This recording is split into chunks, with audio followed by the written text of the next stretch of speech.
Question 4 gives us this information, and then it asks, first of all, what is the enthalpy change for this reaction?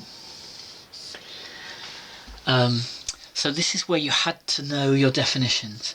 Okay, so back in the first chunk of stuff we did on enthalpy, you were given the definitions for delta H of reaction, delta H of combustion, delta H of formation, and delta H of neutralization.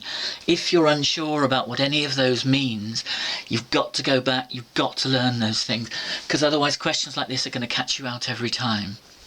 So the definition of delta H of neutralization is that in a neutralization reaction, that's the enthalpy change when 1 mole of water is formed.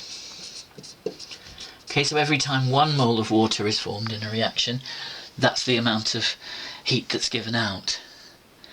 But you can see in this reaction, 3 moles of water are formed. So 3 times as much heat will be given out, because 3 times as much water is being formed. Okay, so that's 3 moles of water formed,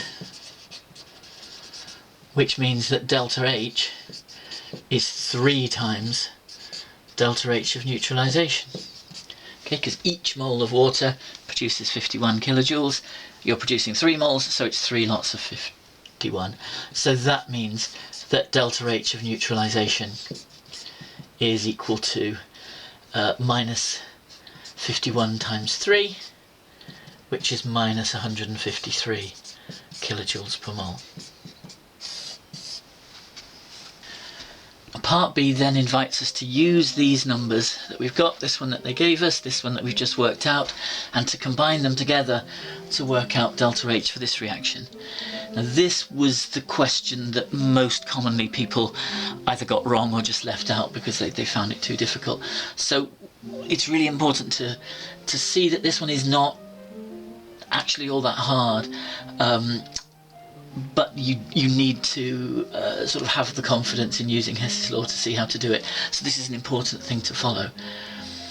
I think the way to do it is to remember that when we do combustion cycles, we kind of ignore the oxygens.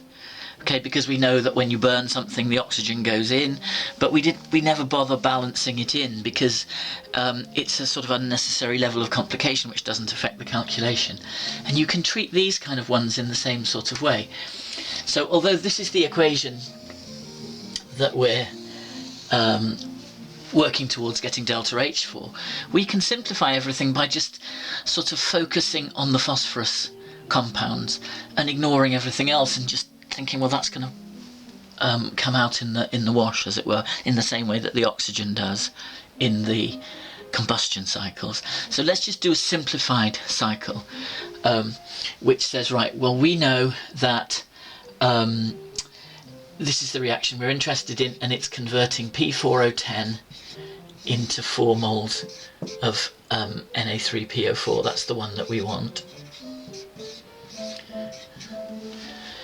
And the substance that we've got that links those two things, the P4O10 and the Na3PO4, is H3PO4, right? Because we've got H3PO4 being converted to Na3PO4 here, and we've got H3PO4 being formed from P4O10 there. So that's our linking compound, is H3PO4. And obviously there's a factor of 4 in there because you've got 4 phosphoruses in there. You need 4 H3PO4s as well. So then we can just put the numbers in and say, right, P4O10 to 4H3PO4, well, that's just this reaction.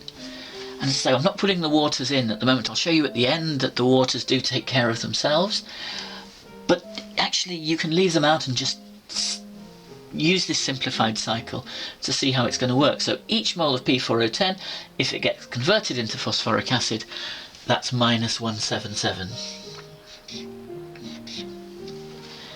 Now this reaction says that if we take H3PO4 and then neutralise it with sodium hydroxide, it's minus 153. And that's what that reaction is, because we're neutralising the phosphoric acid and turning it into Na3PO4. But it's minus 153 for each mole of phosphoric acid, but we've got 4 moles. So this is minus 153 times 4. So if you draw it out like that, then it becomes really simple to see what the answer is, because we're just invoking Hess's law and saying, right, this is the reaction that we're interested in. We want delta H of reaction for that. And here's our indirect route, which corresponds to that. Okay, we come down here and up there. And those two legs are exactly the same as the ones we've gotten here. So that one is minus 177, and that one's minus 153 times 4. So that's minus 177, and this is minus 612. And so we just get that delta RH, the enthalpy change of reaction across the top, is minus 177 minus 612, which is minus 789 kilojoules per mole, is the right answer. Now if you're not comfortable with that, and you're thinking, yeah, I don't like the look of that because, you know, these sodiums appear out of nowhere across the top, these hydrogens appear out of nowhere down there, just remind yourself that's exactly the same as happens with the oxygens when we do a combustion cycle. And it's fine because they disappear in the wash, and so that's going to be the right answer. But if you really want to convince yourself that's true, you can make everything balance. It's just it gets a lot more untidy. So we can do that. We say, right, let's write this reaction properly across the top first of all. So P4O10 requires 12 NaOHs to make that reaction across the top happen, and that gives you 4Na3PO4 plus 6H2O. Okay, so that's now balanced across the top, but of course we've unbalanced it down here, and you think, well, going down here, this was the reaction of P4O10 with water to produce H3PO4, so it's this reaction. So we've got to balance things up. First of all, these sodium hydroxides that we've put on the left-hand side, they're still going to be there because they're not involved in this reaction. So they're going to be still there at the end, so we can put 12 NaOHs down there. Okay, because those have been carried through unchanged in that step. But of course, what we do need to complete this one are 6 waters. So we can put plus 6 waters there.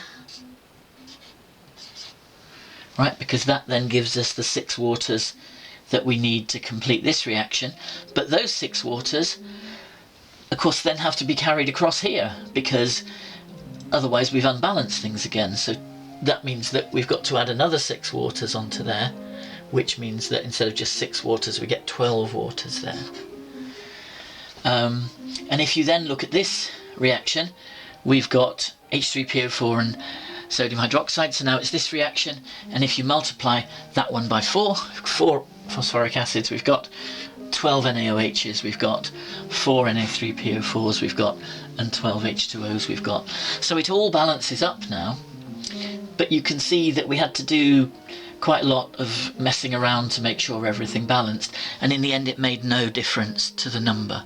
So generally speaking, when you have to combine reactions which are not the standard formation and combustion ones, use that simplifying thing. Just spot that you know, some of these substances, the waters and the whatever, come and go, but what we can use to link them are the substantive things, the phosphorus compounds in this case, and that gave us the answer very simply. Question 5 then introduces us to the world of bond enthalpies, and the first thing it wants to know is why you can't use the bond enthalpy approach in the case of this reaction, reaction 3. And the answer to that is that, remember that bond enthalpies are the average enthalpy change when you break a mole of a particular kind of covalent bond in the gas phase. So that unless your substance only contains covalent bonds, it's not a usable method. And of course that means that it must be in the gas phase, because as soon as it's in some kind of condensed phase, you're going to have some kind of other forces, maybe intermolecular forces, maybe ionic bonds, as in this case.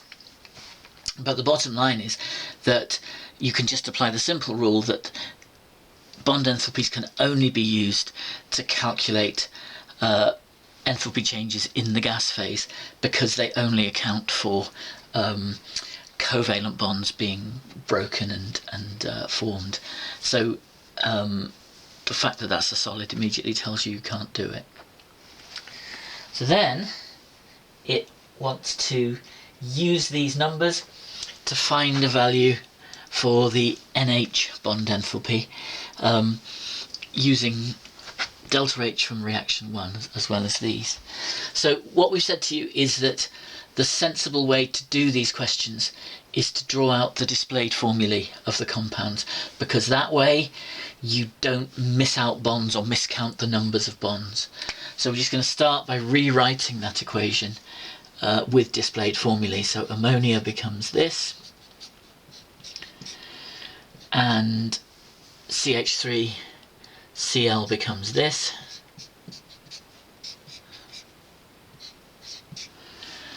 and that's being converted into methylamine, which is this,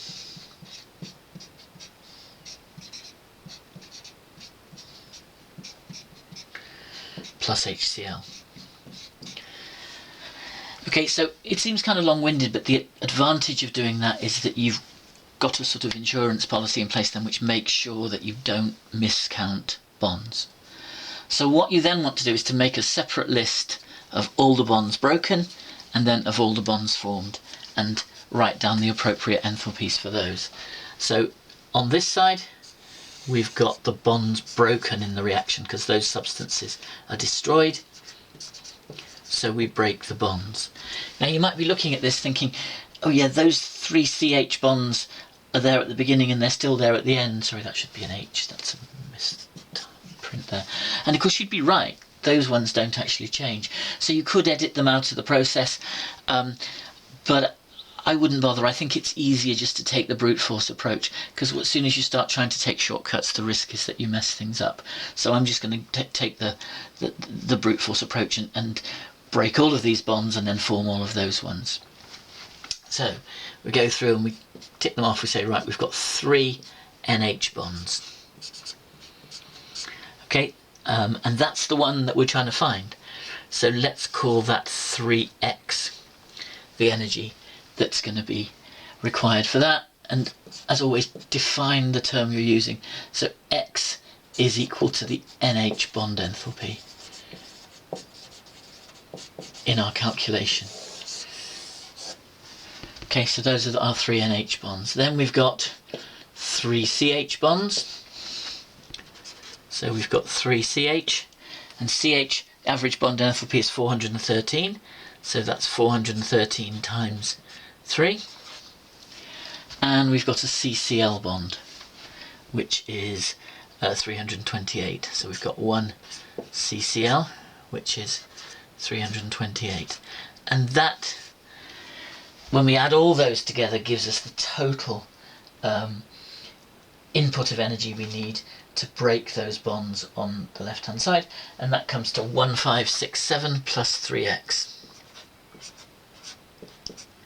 kilojoules per mole.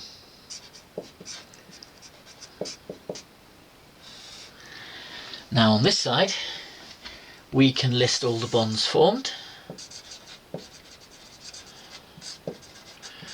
go through in the same way.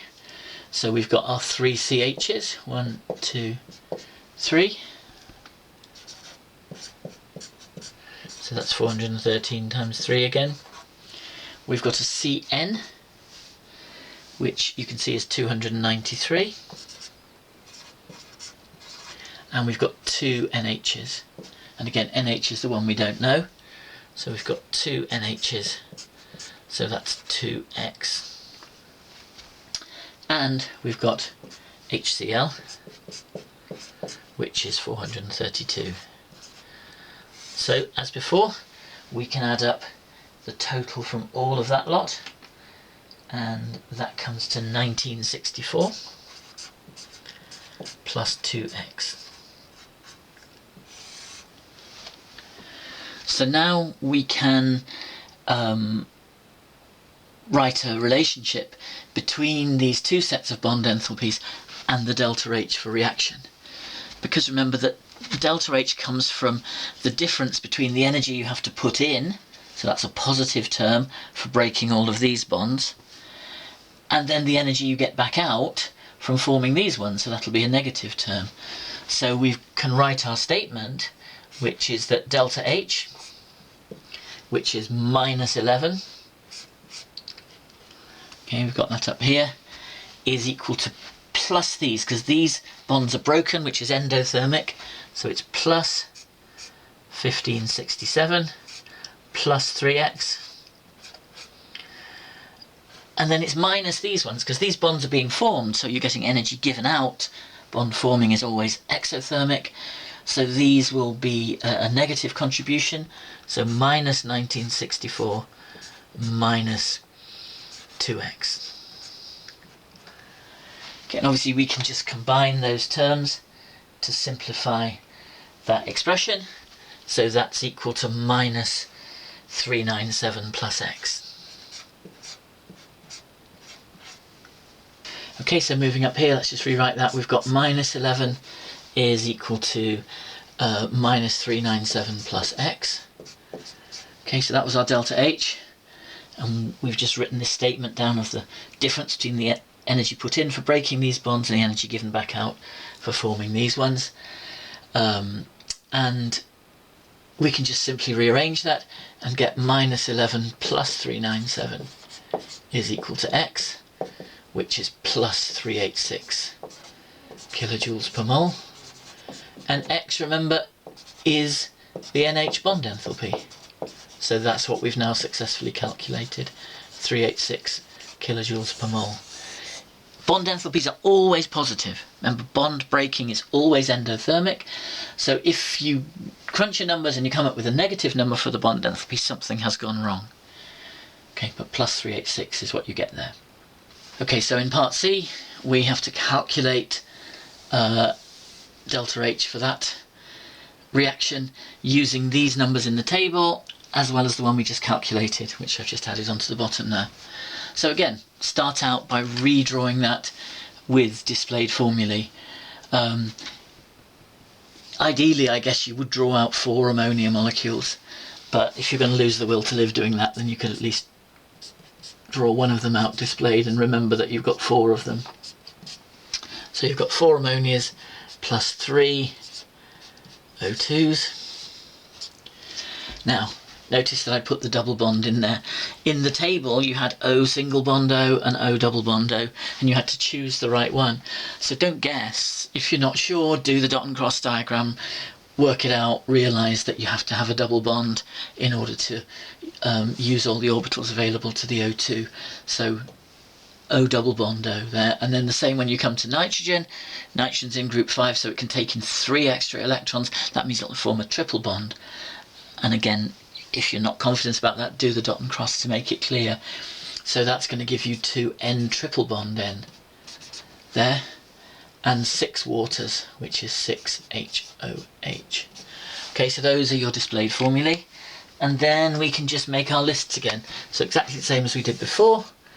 Bonds broken on this side, and the bonds formed on this side.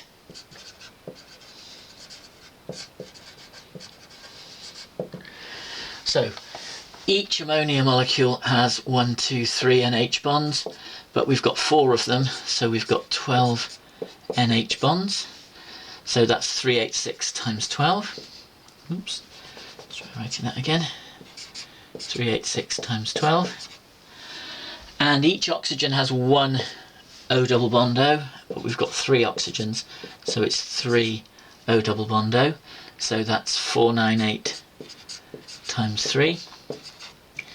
And if you add that lot up, you get 6126 kilojoules per mole. It's important you write the subtotals down for the bonds that are broken and then also for the bonds that are formed, because if you mess up your arithmetic somewhere, you'll still get some credit if they can see those individual subtotals, but if you just try and lump everything together into one big calculation, the risk is obviously you might get nothing. Okay, so we can do the same thing over here. 2 lots of N triple bond N is 946 times 2. So that's that taken care of. And then we've got 6 waters, but each water contains 2 OHs, so that's 12 OH bonds. So that's 460 times 12. And that adds up to 7412 kilojoules per mole. And then again, we've got to do the subtraction and make sure you get it the right way around. And the way you get it the right way around is remembering that bonds breaking must be endothermic, and endothermic is positive. Okay, so we get that delta H for the reaction is plus 6126 for the bonds broken, minus 7412 for the bonds formed, which comes to minus 1286 kilojoules per mole is your estimate of delta H. The last bit, part D, asks us why this number isn't exactly right. So if you look up the standard enthalpy change of reaction for this reaction, it's similar to this, but it's not exactly the same. And the question is, why not? So the answer to that lies in the fact that these bond enthalpies are properly called average bond enthalpies. So for example, the OH bond enthalpy that we used in that calculation will have been measured by determining that value for a range of compounds containing OH bonds. And you get slightly different numbers in each case, and they just take the mean of those numbers. You know, the same with the NH, which you calculated in the last question from a particular reaction. But that depended on knowing average values for the other bonds involved, and again they would have been taken from a series of compounds, and they won't be exactly right for the particular compounds here. So that's what you should always say when you get asked that it's really important to realise that bond enthalpies only give you an approximation to delta H, and when you're asked why, you explain that it's because they're average values determined across a range of compounds, and so they will not be exactly right for the particular compounds involved in this reaction. That's the best answer to that question. It's also true that bond enthalpies are not necessarily determined under standard conditions, just because they're average values, so you know they're not very precise anyway, and therefore standard conditions is kind of a bit of a meaningless concept. So if you really can't remember the explanation, you could say it's because bond enthalpies are not determined under standard conditions, and therefore they won't be exactly right for the average. So